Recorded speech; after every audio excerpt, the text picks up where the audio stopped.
Identidad, cultura y el acontecer diario están en La Hora del Museo. Desde ahora, les invitamos a un encuentro cotidiano con nuestra historia. Aquí comienza La Hora del Museo, un programa del Museo Histórico Nacional y Radio USACH 94.5.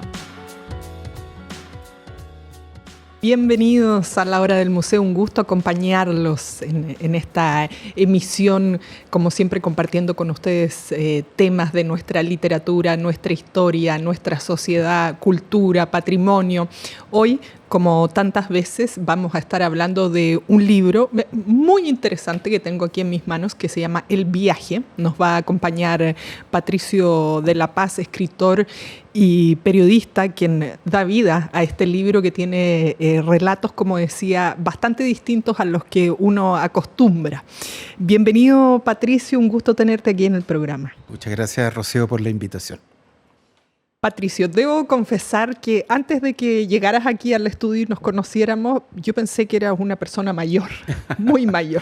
Bueno, podría pensarse por el autor y por el tema de ese libro, ¿no? Por el tema de este libro, que es el viaje, el gran viaje de la vida y cómo cada uno lo ha vivido. Son, no quiero contar todo de una vez, pero son relatos de personas que ya están en la tercera edad, que ya son mayores, entonces por eso yo me imaginaba que Patricio rondaba esa edad. Entonces, ¿cómo es que te interesan estas historias específicas de, bueno, son personajes, la mayoría de ellos bastante conocidos, Público, pero sí. Claro, personas públicas, pero ¿cómo aproximarte a esa edad y a esta visión de la vida, por así decirlo, cuando uno ya está aprovechando un último tiempo? Siento que hay una sabiduría que uno ya sabe y se lo toma con calma y se lo toma a bien.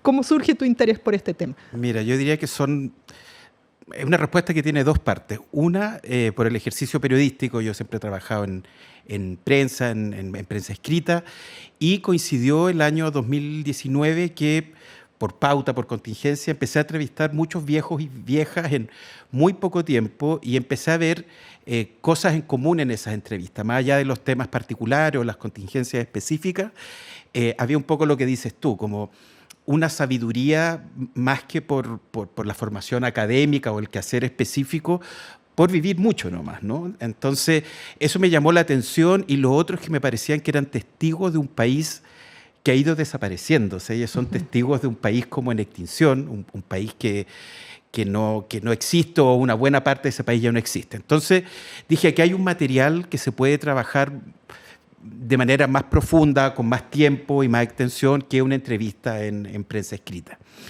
Y lo otro es que a mí me pasa con la vejez, a pesar de que todavía estoy a varias décadas de alcanzar a mis protagonistas, que tienen 80 y 90 años, es que me parece que pensamos muy poco en la vejez, y además considerando que la vejez es transversal, democrática e inevitable. No hay quien se pueda salvar de la vejez. Entonces me parecía un buen ejercicio hablar de un tema que parece tan obvio, pero que de tan obvio nadie habla. Exacto. ¿No? Algo así fue mi acercamiento a este grupo en la parte final de su viaje. Muy poco abordado la vejez, además muy poco vista, y por alguna razón hacemos como que no importa porque nunca vamos a ser viejos. No sé desde dónde viene ese pensamiento. Yo tampoco sé, porque es inevitable y nadie se salva, digamos, ¿no? Es de las pocas cosas seguras que tenemos hacia adelante, si entre medio no te enfermas o algo pasa, pero de las pocas cosas que del futuro sabemos, claro, es que vamos a ser viejos y viejas, ¿no? Además, en esta sociedad de hoy, donde con todos los conocimientos que manejamos, ya sabemos que vamos a vivir más años que las generaciones anteriores, y va envejeciendo toda la población. O sea, cada día son más viejos. Exactamente. Y menos niños. Y son más viejos, y yo diría que además que son más viejos, son vejeces más largas, y también cada vez es un porcentaje mayor de vejeces muy activas. Entonces, yo creo que es bueno empezar a pensar la vejez no como un estado que te convierte en un mueble que ponen en un rincón y te llenas de polvo. La vejez puede ser activa, hay una vitalidad especial en la vejez que es interesante explorar y es importante conocer, porque, bueno, como dices tú, es cada vez más, es más expandida, somos cada vez más viejos, con más años en la vejez y más activos también. Entonces, ante esa situación, a mí me parece que no hablar de la vejez no sé, me parece una mala inversión, digamos, ¿no? Totalmente, hay que poner el tema sobre la mesa, por eso estamos conversando contigo hoy aquí y justamente además se publica este libro con tu trabajo. Patricio, decías que la idea empieza a surgir en el 2019, viene el COVID, que es un gran tema, sobre todo para, a opinión muy personal, sobre todo para lo que se nos dijo, cómo afectaría a los más viejos. Exactamente. No sé si fue tan así al final del día, pero fue un tema que puso ahí la vejez un poco más en observación. Sí, yo empecé este libro incluso antes del estallido. Yo hablé con la editorial esta idea como en julio del 2019 y le pareció un buen libro por todas estas cosas que estamos conversando y claro, yo empiezo a trabajar el libro y viene el estallido que en un primer momento también detuvo todo. Y cuando eso se regularizó, bueno, en noviembre, con el acuerdo constitucional y todo eso, yo pude empezar este libro, pero tuve una ventana muy pequeña de poderlo hacer, que fue hasta marzo del 2020, que es cuando nos vamos a cuarentena con el COVID y encima. Y efectivamente, como bien tú dices, los protagonistas, o quienes iban a ser los protagonistas del libro, era el target más vulnerable para una pandemia con las características del COVID, a pesar de que eso después cambió. Pero ¿te acuerdas que al principio los primeros que se cerraron fueron los viejos, no podían ver a nadie, claro. Bueno, y tuvo todos esos costos que tuvo para la vejez el COVID? Entonces, yo fui un libro, yo diría que entre diciembre del 2019 y marzo del 2020, yo hice varias entrevistas. O sea, de los 9 personajes debe haber hecho 5. No sé por qué estaba tan apurado. Era casi como si presintiera que algo muy universal y muy grande nos iba a caer encima. Y después yo tuve que parar más de un año. O sea, porque además yo necesitaba conversaciones presenciales con los protagonistas y las protagonistas del libro. No me servía hacerlo por teléfono, no me servía hacerlo por Zoom. Muchos no saben usar Zoom, no tienen una relación fluida con la tecnología. Entonces, el libro se detuvo. Entonces, este libro empezó antes del COVID, se detuvo durante el COVID y yo lo retomo el 2021, más o menos, como a mitad del 2021 o el último tercio del 2021. Bueno, estas historias detrás de cámara, vamos a decir, cuando ocurren estas cosas, que uno no todo siempre va fluyendo así y como una máquina, así es la vida también, ¿no? Tal cual, y hay que aceptarlo y hay que a veces también soltar el control y ver cómo también la vida ordena muchas de las cosas que tú tienes por delante. Creo que también fue una buena lección del COVID, más allá del libro, digamos, ¿no? Bueno, hay muchas preguntas que te quiero hacer, pero quería hablar de las personas que tú eliges para hacer este libro. ¿Cómo ocurrió eso? Sí, mira, hubo libertad absoluta. La editorial me dio libertad absoluta para que yo eligiera los y las protagonistas que yo quería para este libro. Lo único que acordamos es que fueran personajes públicos, porque me parece que también, justa o injustamente, los personajes públicos llaman más la atención. Cuando tú cuentas historias desconocidas o personales de personajes públicos, hay un cierto interés de base, digamos, que no siempre ocurre, aunque la historia sea muy buena, con personajes más anónimos, ¿no? Entonces, que fueran personajes públicos que tuvieran sobre 80, o sea, y ojalá casi todos tenían sobre 90. Yo quería viejos y viejas, bien viejos, ¿no? Porque me interesaba que el viaje, que yo llamo el viaje al recorrido por una vida larga, fuera lo más extenso posible. No solamente por todo lo que tú acumulas en una vida larga, sino que, como además eran testigos de un país que de alguna manera también se reconstruye en ese libro, mientras más largas esas vidas, más atrás podíamos ver el país que hemos dejado de ser. Entonces, pero eso fue lo único. Personajes públicos sobre 80, ojalá cerca de 90, bueno, y lúcidos, ¿no? Que fueran capaces de recordar con facilidad y que a mí me interesa mucho, además, que tuvieran mucha reflexión y tuvieran mucha mirada crítica, porque este libro de alguna manera es, yo diría, lo que yo buscaba y por eso elijo esos personajes. Primero, vidas largas, cómo se vive una vida larga, qué sentido hay en una vida larga. Lo segundo es cómo es el país que ha acompañado esa vida durante casi un siglo, qué ha pasado con ese país, cuánto ha mutado, cuánto se mantiene, qué tan extranjero te terminas sintiendo del país que empezaste a habitar de niños cuando ya tiene 90 y tantos años. Y lo tercero, me interesaba también gente que en el trayecto final del viaje fuera capaz de mirar por el espejo retrovisor, como digo yo, y mirar críticamente y reflexivamente qué se ve cuando tú miras por el espejo retrovisor al final del viaje, qué rescatas tú del viaje que ha sido tu vida. Bueno, una pregunta que debiéramos hacernos constantemente, no esperar superar los 80 años para venir a preguntarnos esas cosas. Estoy muy de acuerdo, sí, sí. Bueno, los vamos a dejar preguntándose justamente y reflexionando y asimilando que todos vamos a ser viejos algún día. Y no tan lejano. Y hay ciertas decisiones que uno puede ir tomando hoy día y todos los días para que podamos estar en un siguiente libro, ¿no? De cómo se vive una larga vida.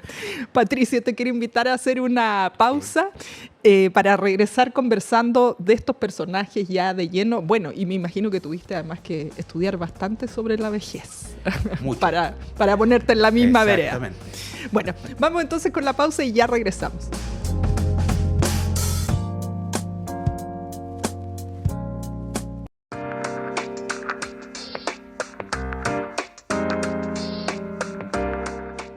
Estamos de regreso conversando sobre este libro que se llama El viaje, que reúne historias de vejez. Ya nos contaba Patricio de la Paz, su autor y quien nos acompaña aquí en el estudio, cómo fue este trabajo, cómo eligió a las personas que hablan aquí este libro y sobre todo mirar cómo ha sido vivir en Chile en casi 100 años y cómo es vivir una vida larga.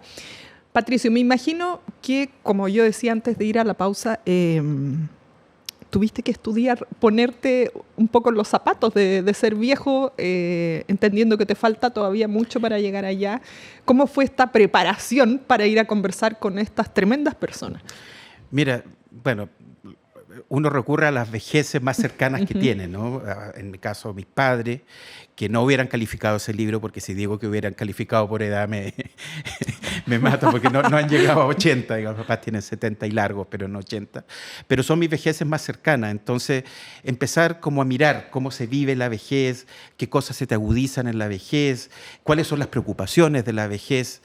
Yo diría que eso, como mirar...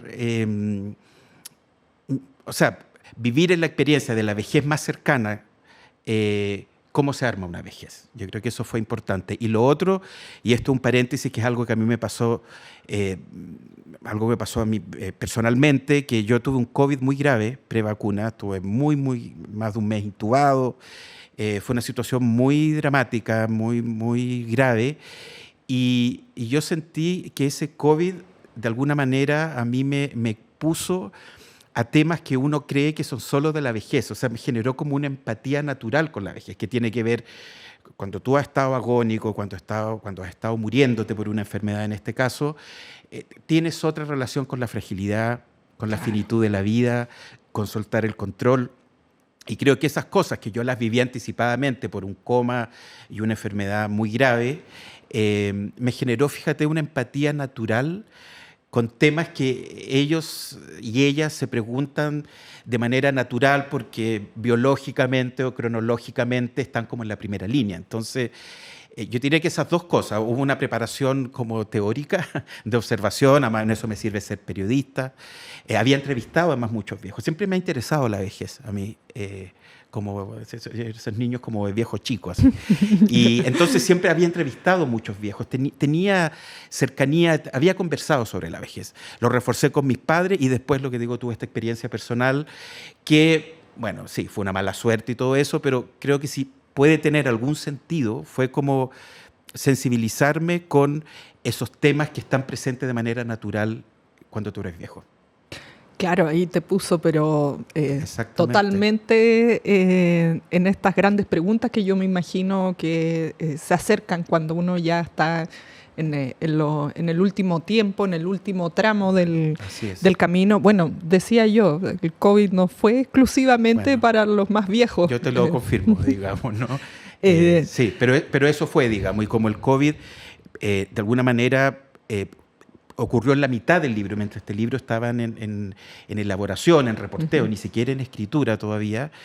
Creo que al narrador del libro le dejó eso, Creo que si algo puedo rescatar de esa circunstancia tan aciaga y tan amarga, fue eso, me parece, ¿no? Que le dio una sensibilidad al narrador del libro y una empatía súper grande con lo que te decía, temas que en la vejez son preguntas naturales, digamos, porque está en la primera línea, ¿no?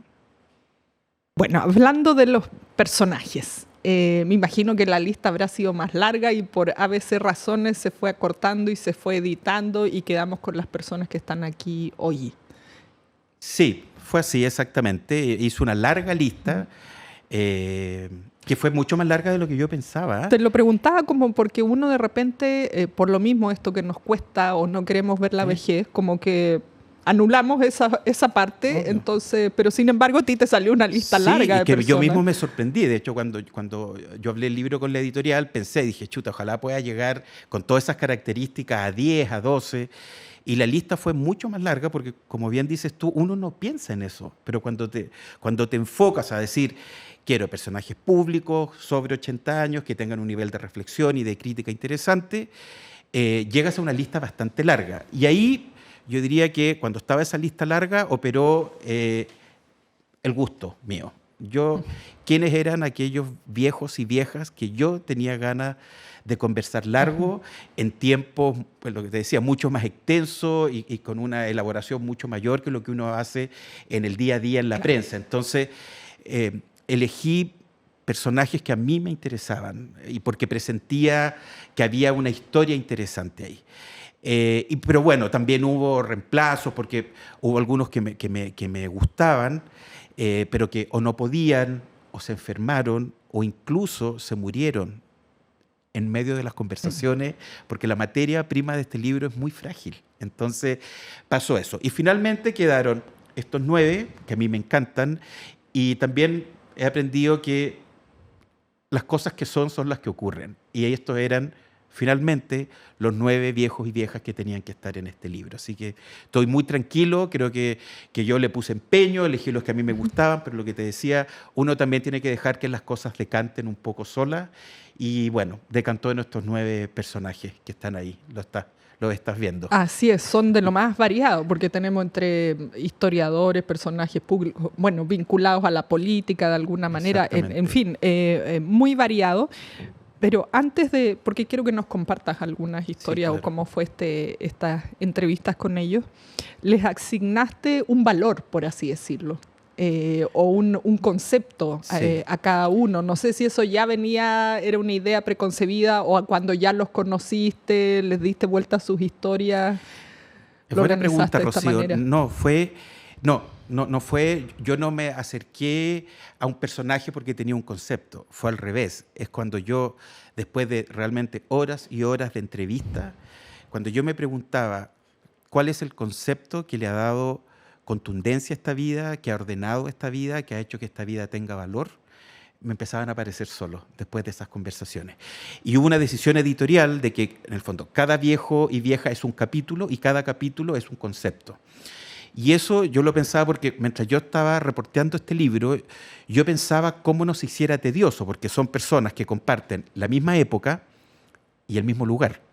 Uh-huh. Entonces yo decía, ¿cómo hacer que la tercera o cuarta historia el lector pensara o la lectora pensara, esto ya lo leí, me parece que ya visitamos esto? Entonces me parecía que ordenando esa vida con un concepto hacía que ese relato de la vida, en particular de esa persona, era absolutamente distinta una de otra, porque le daba un tono. Y eso fue útil no solamente para ordenar el libro, creo que fue útil sobre todo para narrar una vida. Yo les voy a compartir aquí algunos de ellos, que está la osadía, bueno, está el dolor, la resiliencia, el entusiasmo, el traslado, la incomodidad, la distancia, qué importante, y el gozo, la convicción, hay de todo en esto. La vida. Así, ¿no? Es, sí, totalmente. La vida aquí unida en este viaje. Te quiero preguntar por Gabriel Salazar, pensando en este programa, ¿no? En el Museo Histórico, en este personaje que nos vincula más inmediatamente con este espacio donde estamos hoy. ¿Cómo fue conversar con un hombre como Gabriel Salazar, que me imagino debe ser un gran conversador? Yo no lo conozco. Es un gran conversador, pero es un hombre serio. Es un hombre muy intelectual y yo lo que buscaba no era solamente las ideas y las reflexiones de Gabriel Salazar o su mirada sobre el país, también me interesaba la persona que hay detrás de ese personaje. Me interesaba su infancia, me interesaban sus padres, me interesaban sus hermanos, etc. Fueron conversaciones... A mí me gustaron mucho las conversaciones con Gabriel Salazar. Partieron en su casa. Tiene un patio hermoso en una casa con árboles y todo, y las primeras conversaciones fueron ahí. Conversé 3 o 4 veces largas con Gabriel. Y la última fue en su casa en la playa, mirando el mar, que yo creo que le dio el tono fantástico para cerrar esas conversaciones, donde él, por ejemplo, me terminó diciendo que era un hombre que amaba el mar, que le encantaba el mar, pero no sabe nadar, por ejemplo, ¿no?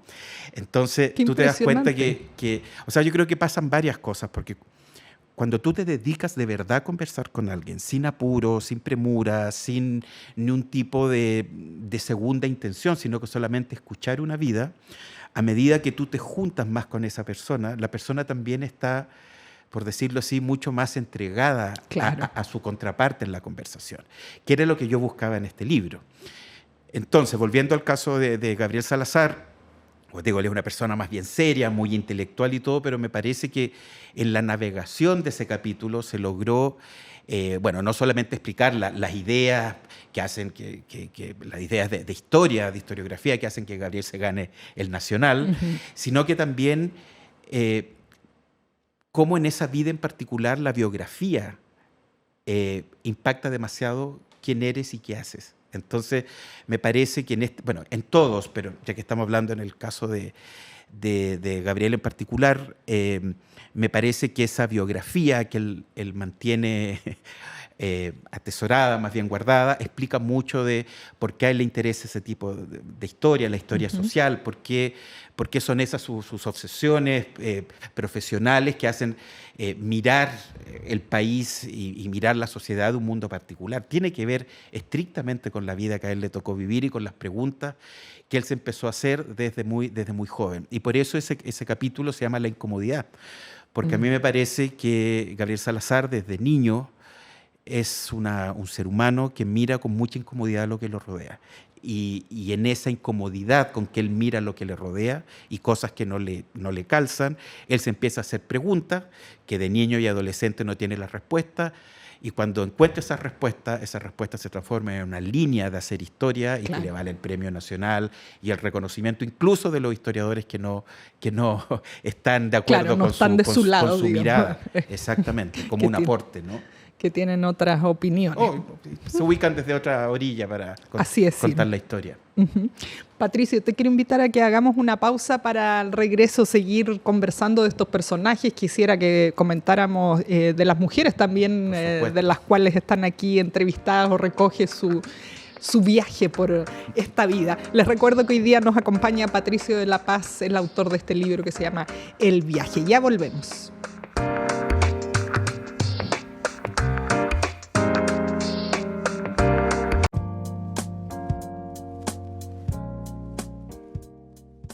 Estamos de vuelta hoy conversando con Patricio de la Paz, autor del viaje. Hemos ido justamente haciendo este viaje con estos 9 personajes que entrevistaste para dar vida a este libro, quienes cuentan qué es la vida o cómo la vivieron o cómo la han visto.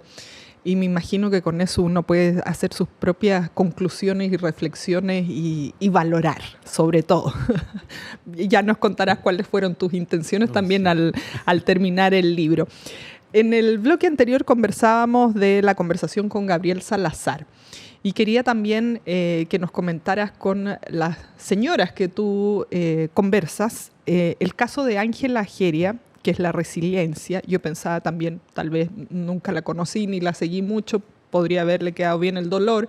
¿Cómo fue esta experiencia de conversar con ella, pensando en su vida que ha tenido muy marcado como de dulce y agraz? Y con mucho quiebre, con mucha muerte. Sí, mira, Ángela Ageria, yo reconocer que cuando empecé a pensar este libro, era uno de los nombres que yo tenía en la cabeza al principio.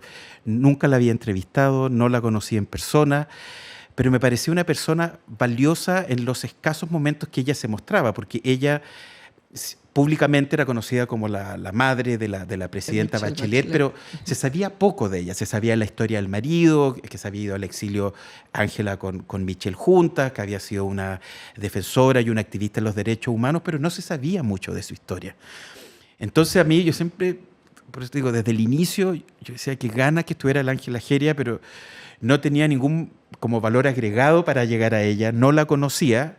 Pero bueno, eso los periodistas podemos hacer muy, muy enfocados y muy porfiados, podemos decirlo así. No y nada, pude llegar a ella, mira, por circunstancias de la vida, conocí a un abogado que la conocía harto a ella, y a través de ese abogado le hice llegar una carta, muy de la época que cuenta el libro, ¿no? Bien formal. No fue un mail, no, me parece que Ángela Ageria no tenía mail, entonces le mandé una carta donde yo le explicaba que quería hacer este libro, que para contar vidas largas, qué sentido tenían, cómo era el país que lo había acompañado, un poco lo que te he ido contando a ti, que era la idea del libro. Y ella, para mi sorpresa, no me respondió la carta, me respondió un llamado y me citó a su casa a conversar, no para entrevistarla. Es como una reunión preliminar, claro, muy formal. Una preproducción. Una preproducción. Y la viví aquí, al frente de este estudio, muy cerca, aquí cerca de la Escuela Militar. Y nada, tuvimos una reunión muy bonita. Ella era una mujer, fíjate, a pesar de que era tan misteriosa, aparentemente en lo público, o sea, era muy reservada, pero era una mujer muy cálida, era una mujer con un humor increíble, o sea, aguda, irónica, se reía de ella, se reía el mundo, fantástica. Y a mí en esa reunión, es como cuando tú das un examen, ¿no? Yo decía, ojalá que me esté doña Ángela Ageria haciendo los checks, ¿no? Y nada, y terminamos esa reunión y ella me preguntó quiénes más iban, me dijo, pero gente tan importante, ¿qué voy a hacer yo ahí? Era muy, muy, muy discreta, era una persona que le gustaba en la segunda línea, ¿no? Como de bajo perfil. Muy de bajo perfil. Pero para mi sorpresa, cuando terminamos de hablar y todo, me dice, mire, le voy a dar las entrevistas, pero le voy a poner una sola condición. Y yo dije, listo, aquí se acabó todo esto que va tan bien.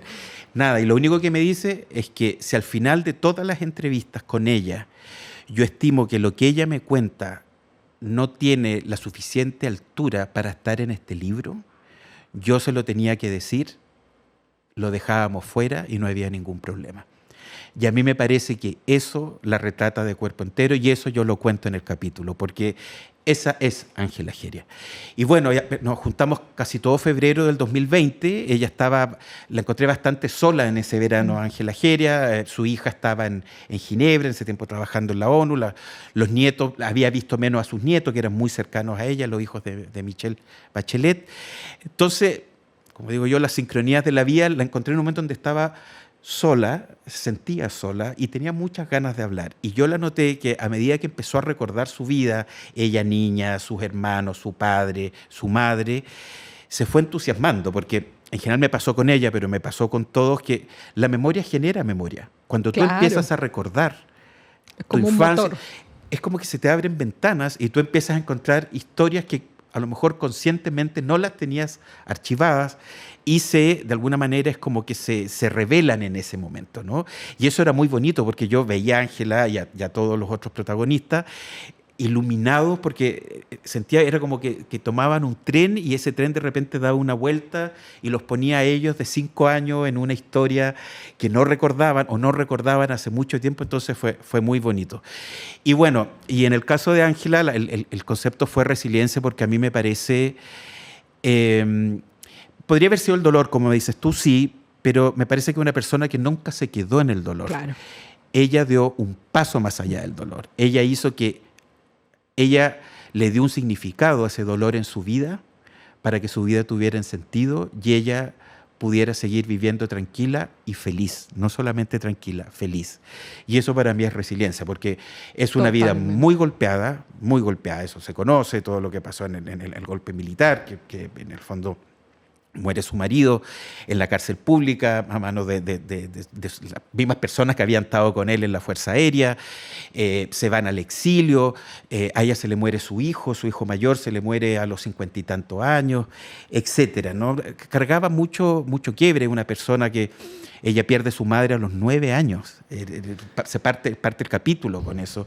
Y ella, como una niña de 9 años, logró contener eso, porque entendía que la vida tenía que seguir más allá de ese dolor. Entonces, ella fue uno de los casos donde para mí el concepto estuvo claro muy desde el inicio. Uh-huh.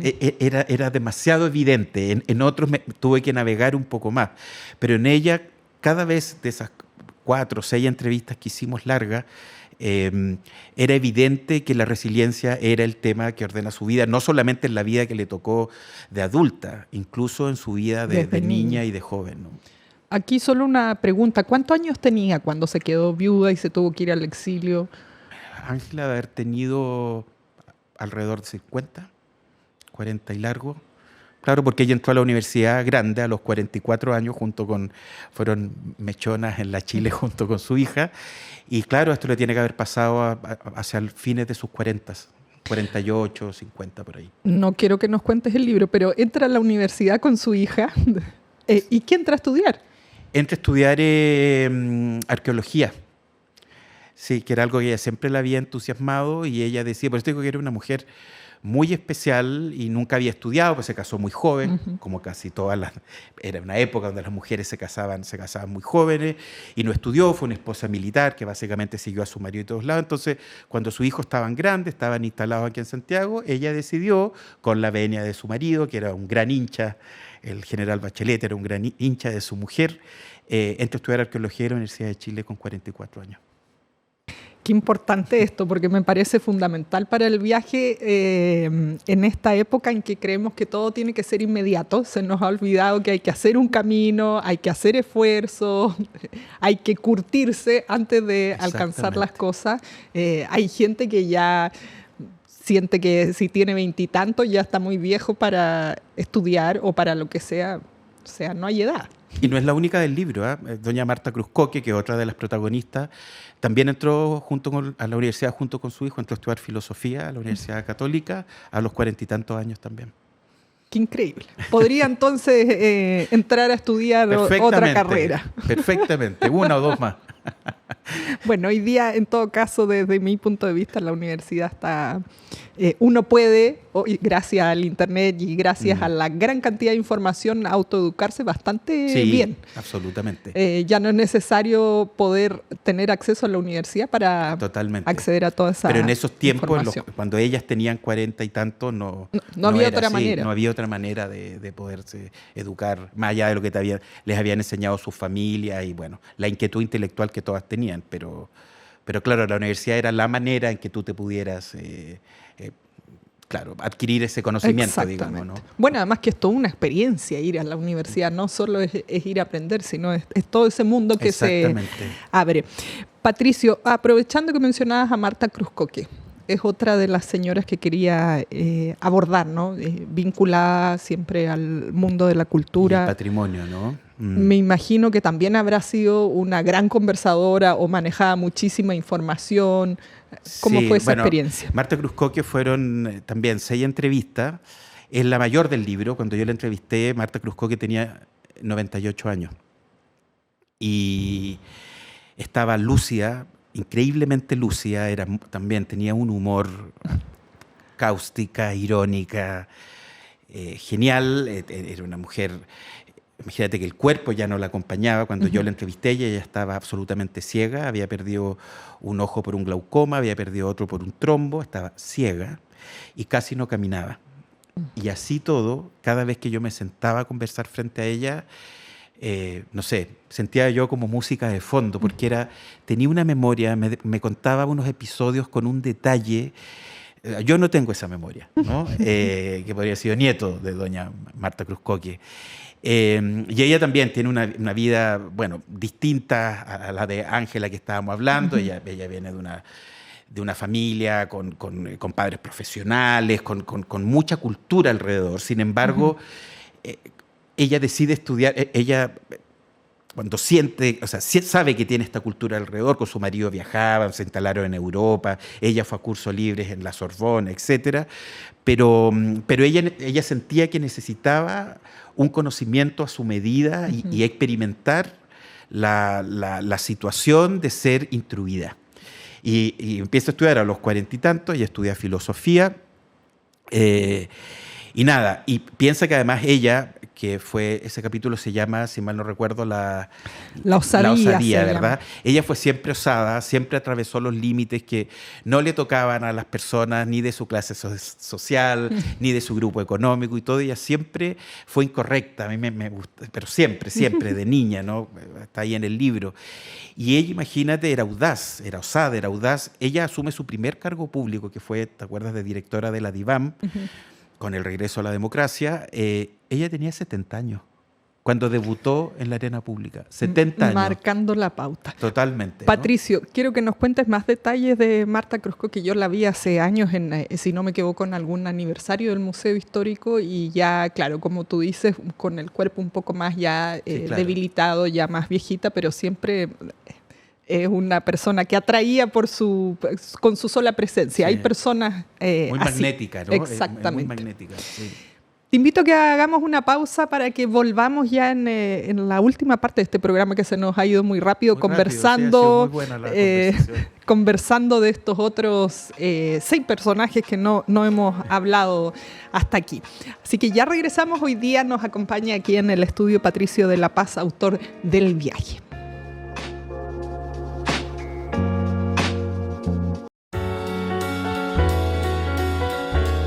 Hoy estamos conversando con Patricio de la Paz sobre El Viaje, su último libro, El Viaje de la Vida, a través de estos personajes ya que tienen más de 80, 90 años, algunos de ellos en el intertanto de publicar el libro hasta el día de hoy han muerto, como los que veníamos conversando en los últimos minutos. Voy a seguir esa línea de los que ya no nos acompañan, como es el caso de Luis Alarcón también, que aquí le pusiste el otro extremo, que es el gozo.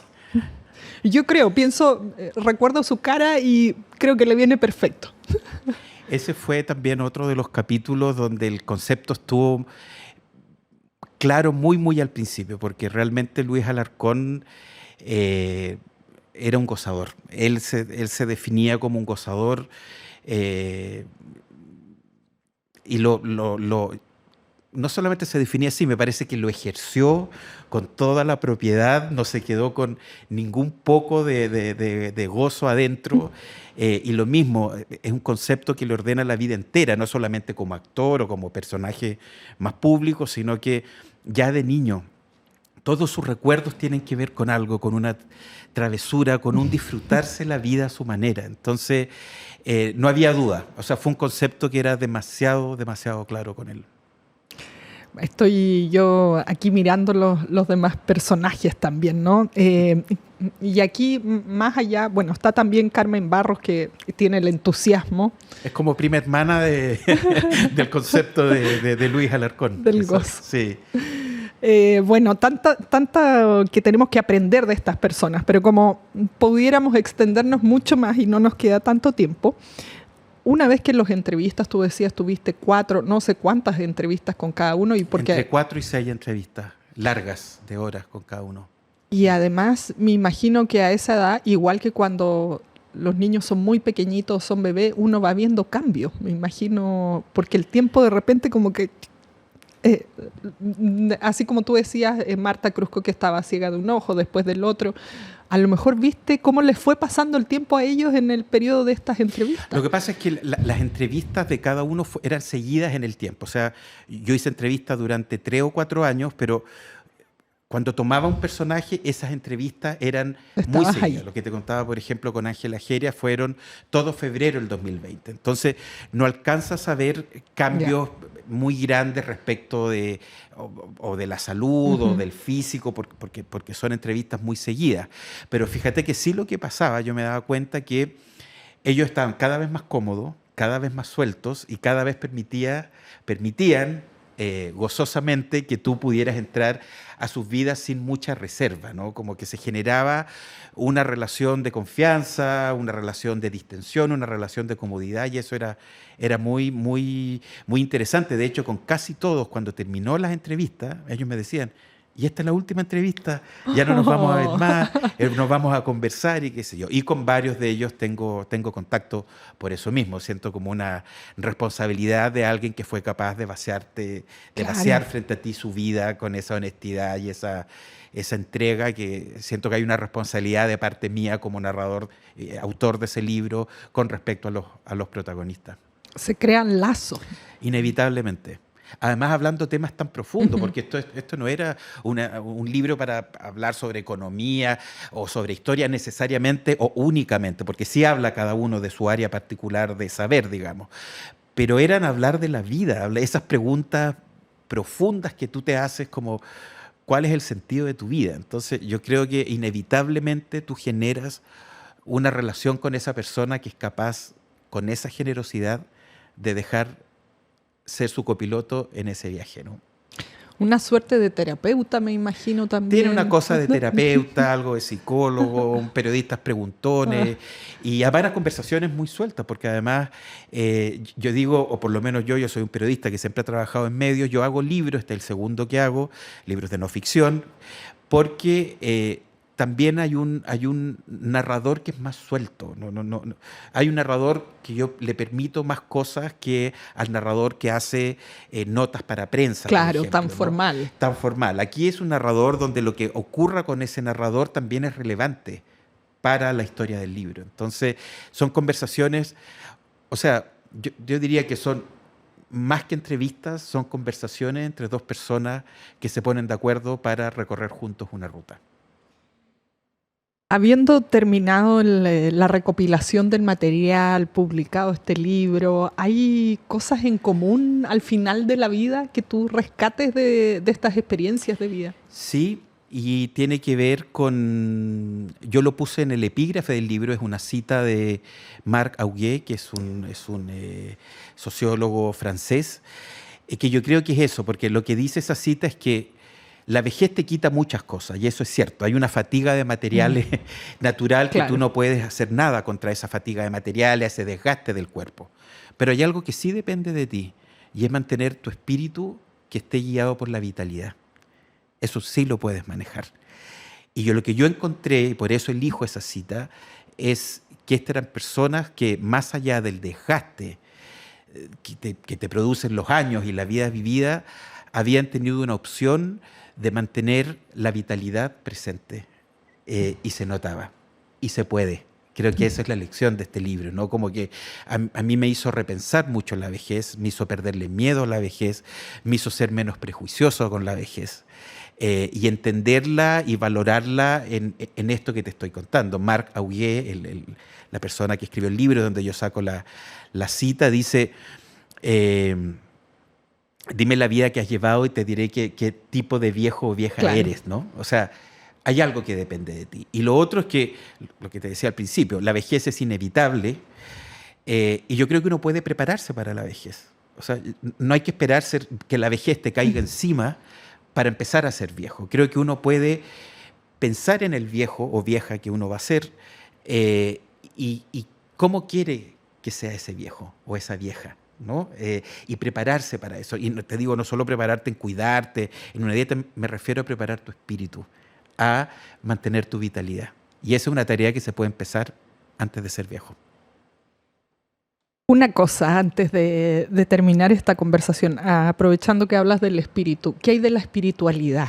Que yo me imagino que va un poco de la mano a medida que uno va avanzando en la vida, porque hay cosas que se llevan mejor. Sí, pero sí, yo estoy de acuerdo, pero yo diría que si tú lees o uno lee esta nueva historia, eso lo relativiza un poco, porque efectivamente, por ejemplo, Marta Cruz Coque, ella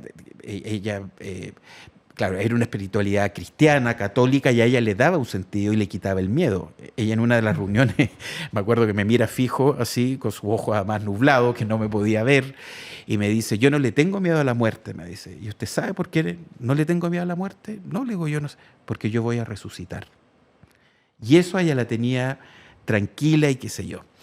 Pero hay gente que no tiene espiritualidad en este libro, o no tiene una espiritualidad religiosa, sí tiene una espiritualidad de energía o una espiritualidad como un estado de contemplación o de profundización en ti mismo. Pero yo creo que ayuda, pero creo que no hay una fórmula para la espiritualidad. Eso es lo que me parece después de conversar con ellos y ellas, que no, la espiritualidad no es de determinada forma y que en ese sentido la vida te va a doler menos, le va a tener menos miedo a la muerte. Creo que sí hay que pensarlo y hay que encontrar una ruta personal, algunos en la religión, otros en la distancia que te da la filosofía, otros en la pintura, otros en la reflexión, que sostenga y te responda a las preguntas profundas que tú te haces a medida que te haces viejo. O sea, diría yo, respondiendo a tu pregunta, una espiritualidad, pero en el amplio sentido del término. Claro, no asociada a religiones específicas. Una religión específica, ¿no? Ni también a comportamientos, claro, a veces que también. Una espiritualidad pensada como una conversación amistosa y cercana con tu espíritu. ¿De qué manera? Cada cual lo resuelve. Claro, cada quien lo verá. Exactamente. Patricio, muchas gracias por este viaje al que nos has llevado, nos has dado un salto al futuro para justamente pensar todas estas cosas que hemos conversado aquí y saber que vamos a ser todos viejos en algún momento. Ya si nos ponemos relativistas, hasta el tiempo no se sabe bien, ¿no? Es muy relativo. Y piensa que siempre estamos envejeciendo, Rocío. Así es. Lo tengo claro, sobre todo ahora en esta década en la que entramos. Desde que naces empiezas a envejecer. Siempre estás envejeciendo. Todos estamos envejeciendo. Son verdades tabú, que no sé por qué las seguimos manteniendo de ese lado. Totalmente. Patricio, muchísimas gracias por conversar con nosotros aquí. Muchas gracias. Nos despedimos con la recomendación para ustedes también a que hagan este viaje mirando a estas personas que ya vivieron, que estuvieron en este país. Ya quedará en la conciencia, en la reflexión de cada uno si vivimos una historia cíclica o no, los dolores, el gozo, cómo lo llevamos y cómo lo asimilamos. Bueno, aquí estas 9 personas nos contaron sus experiencias de vida en la pluma, en la creatividad de Patricio de la Paz, que nos acompañó el día de hoy. Nos despedimos aquí, nos volvemos a encontrar en la siguiente emisión de La Hora del Museo. Esto fue La Hora del Museo, un encuentro cotidiano con nuestra historia. Un programa del Museo Histórico Nacional y Radio USACH 94.5.